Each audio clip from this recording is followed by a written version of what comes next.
जिन किसान भाइयों ने हमारी बात मानकर भैया हमने बताया हुआ था कि सितंबर महीने में बहुत जोर देकर एक वीडियो बनाया था कि आप हरे प्याज की खेती कर लीजिए, इससे आपको बहुत ही अच्छा खासा प्रॉफिट कमाने के लिए मिलेगा दोस्तों। तो जिन्होंने हमारी बात को गौर कर कर अपने खेतों में हरे प्याज की खेती किए हैं, आज उन किसानों की बल्ले बल्ले हो चुकी है, क्योंकि भैया वो मंडी भाव से अच्छा खासा मोटा पैसा वसूल कर रहे हैं। क्योंकि इस टाइम पे नवंबर महीने में जो हमारे हरे प्याज का रेट है भैया, वो मंडी में थोक रेट जो हम आपको बतला रहे हैं वो 50 से 60 रुपये पर किलो के हिसाब से मिल रहा है। तो जिन्होंने हमारी बात मानकर उन्होंने हरी प्याज की खेती किया, वो तो अच्छा पैसा कमा रहे हैं। और आज की इस वीडियो में हम आपको बतलाएंगे कि आप नवंबर महीने में 6 ऐसी सब्जी कौन सी लगाएं जिससे आगे चल के आपको बहुत ही अच्छा खासा इसी तरीका का बेनिफिट मिले। तो भैया आज की इस वीडियो में हम आपको 6 सब्जियों के बारे में बतलाएंगे, जिसमें 3 हमारी खड़ी फसलें होंगी और 3 हमारी लतेदार फसलें होंगी। तो उनको आपको कैसे लगाना है, कैसे खेत को तैयार करना है, कैसे उसकी बुआई करनी है, तो पूरी A to Z जानकारी आपको आज इस वीडियो में मिलने वाली है। तो वीडियो को बिना स्किप किए हुए लास्ट तक जरूर देखिएगा, तभी आपको संपूर्ण जानकारी मिल पाएगी भैया कि कौन कौन सी वो सब्जियां हैं जिनको आपको अपने खेतों में लगाना है और कैसे उसको लगाना है। तो भैया मैं हूं अमित कुमार और आप देख रहे हैं मेरा यूट्यूब चैनल अमित के ब्लॉग। तो अमित के ब्लॉग में आप सभी का एक बार फिर से बहुत बहुत स्वागत है दोस्तों। तो चलिए दोस्तों शुरू करते हैं आज की वीडियो। उससे पहले आपसे एक थोड़ी सी रिक्वेस्ट है कि अगर आपने अभी तक इस वीडियो को लाइक नहीं किया है तो वीडियो को एक लाइक कर दीजिए, और चैनल पे नए हो भैया तो चैनल को फटाफट सब्सक्राइब कर बेल आइकन प्रेस कर लीजिए, ताकि आपको खेती से संबंधित सभी जानकारियाँ इसी प्रकार समय समय पर मिलती रहें। तो भैया जो हमारी पहली फसल है भैया, आप बैगन की खेती कर लीजिए। आप नवंबर महीने में बैगन की नर्सरी डाल दीजिए। नर्सरी डालने के बाद आपका ये नर्सरी लगभग 30 से 45 दिन में तैयार हो जाएगा। तो जब आपका ये बैगन का नर्सरी तैयार हो जाए तब आप इसकी रोपाई कर दीजिए। इससे आपको फ़ायदा कैसे मिलेगा भैया, क्योंकि जो हमारा इस टाइम पे नवंबर में हम नर्सरी तैयार करते हैं बैगन की, तो ये हमारा जब हमारा उत्पादन देगा तो ये फरवरी महीने में लास्ट में या फिर मार्च के शुरुआत में हमारा ये उत्पादन देना स्टार्ट हो जाता है। तो उस टाइम पर हम देखते हैं कि मंडियों में जो है वो मटर की शॉर्टेज ख़त्म हो जाती है, कि मटर अब समाप्ति पे रहता है, मटर का शॉर्टेज हो जाता है। उस टाइम पे बैगन का रेट बहुत ही अच्छा खासा देखने के लिए मिलता है। ये 30 से लेकर 40-50 रुपये पर किलो के हिसाब से भी बिक जाता है। तो भैया आप बैगन की खेती कर लीजिए, उससे भी आपको बहुत ही अच्छा खासा प्रॉफिट कमाने के लिए मिलेगा। जो भैया हमारी दूसरी फसल है, जो नेक्स्ट फसल है, वो है भैया हरी मिर्च। जी हाँ भैया, आप हरी मिर्च की खेती कर लीजिए, इससे भी आपको बहुत ही अच्छा खासा प्रॉफिट कमाने के लिए मिलेगा। क्योंकि भैया ऐसा होता है कि जो हमारा अभी नर्सरी तैयार कर रहे हैं, इसकी भी आप नर्सरी डाल दीजिए। नर्सरी ग्रोथ करने में थोड़ा टाइम लगेगा, क्योंकि ठंडियों का मौसम रहता है। तो आप जैसे पौधारोपण करते हैं तो पौधारोपण उतना तेज़ी से ग्रोथ नहीं कर पाता है, ठंडियों के कारण थोड़ा स्लो ग्रोथ करता है। तो आप नर्सरी तैयार कर लीजिए, उसके बाद आप इसकी रोपाई कर दीजिए। रोपाई अगर आपको नहीं पता है कैसे करनी है तो हमने अपने चैनल पर वीडियो बना के डाल रखा है, कि आप वहां से जाकर देख सकते हैं कि मिर्च की खेती कैसे की जाती है। तो आप वहां से देखकर उस प्रकार से आप रोपाई कर लीजिए। रोपाई करने के बाद आप उसको समय समय पर पानी और खाद देते रहें, समय समय पर खरपतवार नियंत्रण करते रहें, ताकि उसके बाद आप उसमें थोड़ा टॉनिक का भी प्रयोग करते हैं, ताकि पौधा ठीक तरीके से ग्रोथ करता रहे। और ठंडियों के मौसम में भैया आप फंगीसाइड का उपयोग जरूर करिए, क्योंकि पाला लगने की बहुत ज़्यादा समस्या होती है। तो आप फंगीसाइड का उपयोग जरूर करें। तो भैया जो हमारी नेक्स्ट फसल है वो है भैया भिंडी। जी हाँ भैया, अगर आप इसकी खेती कर लेते हो नवंबर महीने में, अगर आप इसकी बुआई कर देते हो तो ये आपको ये मान के चलिए 80 रुपये से लेकर 100 रुपये तक का रेट दे सकता है थोक में। जी हाँ भैया, 100 रुपये तक आपको ये रेट देगा थोक में। तो आप इसको हल्के में मत लीजिए, क्योंकि इस टाइम आप देख रहे हैं कि मंडी में अब भिंडी का आना कम हो चुका है, अब भिंडी उतना नहीं आ रहा है। तो अगर आप नवंबर महीने में भिंडी की बुआई करते हैं और अपनी फसल की देख रेख सही सलामत कर लेते हैं, टाइम टाइम पर उस पर फंगीसाइड का स्प्रे कर लेते हैं, कीटनाशक का भी प्रयोग कर लेते हैं, क्योंकि कीटनाशक तो ज़्यादा लगेगा नहीं, ठंडी का मौसम है, इसमें कीटनाशक लगता नहीं है ज़्यादा, लेकिन फंगीसाइड भैया बहुत ज़्यादा लगता है, क्योंकि ठंड का मौसम रहता है तो पाला लगने की समस्या ज़्यादा आती है। तो आप उसके लिए बढ़िया से बढ़िया जो फंगीसाइड होते हैं, हमने अपनी वीडियो में बना के डाल रखा है, 4 से 5 फंगीसाइड को आप लाकर बार बार अदल बदल कर स्प्रे करते रहिए। इससे आपका पौधा ठीक तरीके से ग्रोथ करेगा और हरियाली भी बना रहेगा। तो आप भिंडी की खेती कर लीजिए भैया।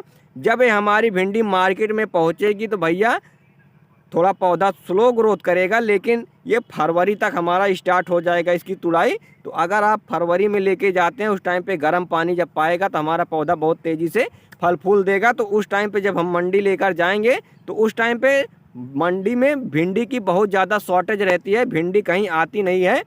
तो अगर आप उस टाइम पे भिंडी लेके जाते हैं तो हो सकता है आपका 100 रुपये नहीं, हो सकता है 120-150 रुपये पर किलो के हिसाब से आपको रेट मिल जाए। लेकिन अगर आती है भिंडी तब भी आपको 80 से लेकर 100 रुपये के बीच में शुरुआती टाइम पर मंडी भाव देखने के लिए मिलेगा। तो भैया आप भिंडी की खेती कर लीजिए। भैया ये हो गई हमारी 3 खड़ी फसलें। पहला तो बैगन आप लगा दीजिए, दूसरा मिर्च लगा लीजिए और तीसरी आप भिंडी लगा लीजिए। इन तीनों की आप खेती कर लीजिए। ये तो खड़ी फसलें हो गई। अब आती है बात भैया लते वाली फसलें, जो हमारी बेल पे तैयार होती हैं। उन फसलों के बारे में हम आपको बतला दें कि वो कौन कौन सी फसलें हैं। तो भैया आप नवंबर महीने में करेले की बुआई कर सकते हो। जी हाँ भैया, करेले की बुआई कर दीजिए। क्यारियाँ बना लीजिए, छोटी छोटी क्यारियाँ बनाकर आप उसमें बुआई कर दीजिए। बुआई करने के बाद भैया आप उसमें टाइम टाइम पर पानी दीजिए, खाद दीजिए। खाद में आप DAP लीजिए, पोटास लीजिए, सिंगल सुपर फास्फेट लीजिए, थोड़ा सा उसमें जो है यूरिया नाइट्रोजन ले लीजिए, साथ में उसमें आप थोड़ा सल्फर वगैरह मिला लीजिए। मिलाने के बाद आप जड़ों के पास देकर पानी चला दीजिए ताकि उसमें हरियाली भी बना रहे, पौधा ठीक तरीके से ग्रोथ करता रहे। तो इसके बाद आप करेले की अच्छी तरीके से देख रेख करते रहिए, समय समय पर घास वास नियंत्रण करवाते रहिए मजदूरों की सहायता से, ताकि आपका पौधा डैमेज ना होने पाए और आपका पौधा ठीक तरीके से अगर ग्रोथ करता है भैया, तो आपका जब ये करेला मार्केट में पहुंचेगा भैया ना, उस टाइम भैया करेले की इतनी ज़्यादा पकड़ रहती है कि आप पूछिए मत। आपको 70 रुपये से लेकर 100 रुपये के बीच में आपको मंडी भाव शुरुआती टाइम पे मिलेगा। और जब तक इसमें और सभी लोग बोएंगे करेला, उसके बाद उनका जब आएगा तब तक आप अच्छा खासा मोटा पैसा कमा चुके होंगे। तो भैया आप करेले की खेती कर लीजिए। ये लते वाली फसलें हैं भैया, ये काफ़ी दिन तक ये भी चलती रहती हैं। तो आप अगर इसकी टाइम टाइम पर देख रेख करते हैं तो ये आपको लगभग 3 से 4 महीने तक इसकी तुड़ाई आसानी से आप कर सकते हैं। भैया जो दूसरी हमारी फसल है वो भैया नेनुआ। जी हाँ भैया, आप नेनुआ की बुआई आप नवंबर महीने में कर सकते हैं।